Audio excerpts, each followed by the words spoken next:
আমরা আপনাদের কাছে ক্ষমা চাই। আজকের মিছিল সারা শহর মরে গেছে, সারা শহরের মানুষ যারা আপনারা কষ্ট পাচ্ছেন, আপনাদের কাছে তার একটা মনের পক্ষে মাদল ইসলামের পক্ষে আমরা ক্ষমা চাই।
लगाया धान लगाया कौन लगाया धान लगाया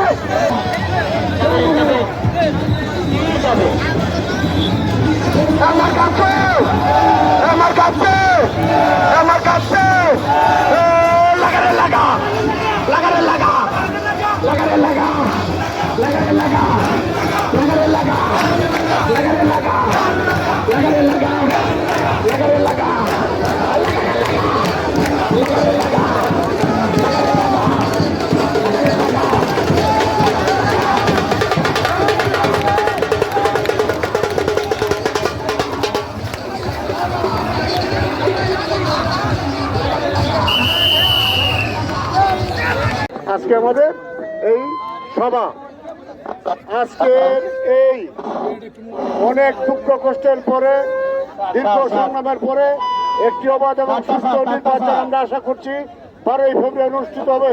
সেই নির্বাচনকে কেন্দ্র করে আমাদের দলের নেতাকর্মীদের মধ্যে দুঃখ ছিল, কষ্ট ছিল, অনৈক্য ছিল।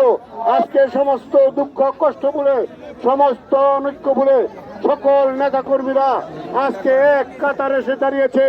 লক্ষ্য শুধু একটাই দীর্ঘদিন যাবৎ হাতছাড়া এই সদর এক আসনটি উদ্ধার করে জনাব তারেক রহমানকে উপহার হিসেবে দেওয়া। দেশটি বেগম খালেদা মৃত্যুবরণ করেছেন। উনি অসুস্থ, মাসের পর মাস হাসপাতালে ছিলেন। আজ উনি কলমবাসী কিশোর এক আসনটি উদ্ধারের জন্য সকলে মাঠে নেমে এসেছে। আমার বিশ্বাস আগামী 12ই ফেব্রুয়ারি নির্বাচনে সকল নেতাকর্মীরা মাঠে থেকে সতর্ক পাহারা দিয়ে, কেন্দ্র পাহারা দিয়ে সকল ষড়যন্ত্রকে মোকাবেলা করে আমরা যেভাবে নির্বাচনের দিকে এগিয়ে যাচ্ছি ঠিক সেইভাবে এই আসনটি তারা সতর্ক পাহারা দিয়ে জয় ছিনিয়ে আনবে এবং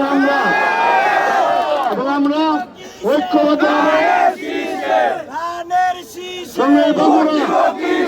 বিএনপির বিরুদ্ধে বারবার চক্রান্ত হয় এবং সেই চক্রান্ত চলমান আগামীতেও হবে। আমাদের সবচেয়ে বড় শক্তি হলো আমাদের ঐক্য। হলো সবচেয়ে বড় শক্তি। আমি নেতৃবৃন্দকে অনুরোধ করবো, আপনারা, আমার বয়স হয়েছে, আমাকে দপ্তরে যেতে হবে, আপনারা সবাই দলের স্বার্থে ঐক্যবদ্ধ থাকবেন। তাহলে কোনো চক্রান্ত, কোনো ষড়যন্ত্র বিএনপির কোনো ক্ষতি করতে পারবে না ইনশাআল্লাহ। সবাই যার দিন কেন্দ্রে অবস্থান নেবেন এবং ভোট গণনা শেষে রিয়াল সিটে সই নিয়ে তারপর কেন্দ্র ত্যাগ করবেন, যেন কোনো চক্রান্ত, কোনো ষড়যন্ত্র আমাদের বিজয়কে নস্যাৎ করতে না পারে। আপনারা অনেক দূর দূরান্ত থেকে এসেছেন, অনেক কষ্ট করেছেন। আমি কৃতজ্ঞ, আমি ধন্য। আপনাদের এই ভালোবাসা, আপনাদের এই স্নেহ, আপনাদের এই সমর্থন, আমি মনে করি এত ভালোবাসা, এত সমর্থন হচ্ছে টাকার মূল্য বেশি হতে পারে না। আমি আপনাদের পাশে ছিলাম, ভবিষ্যতেও থাকবো ইনশাল্লাহ। সবাইকে ধন্যবাদ। আসসালামু আলাইকুম।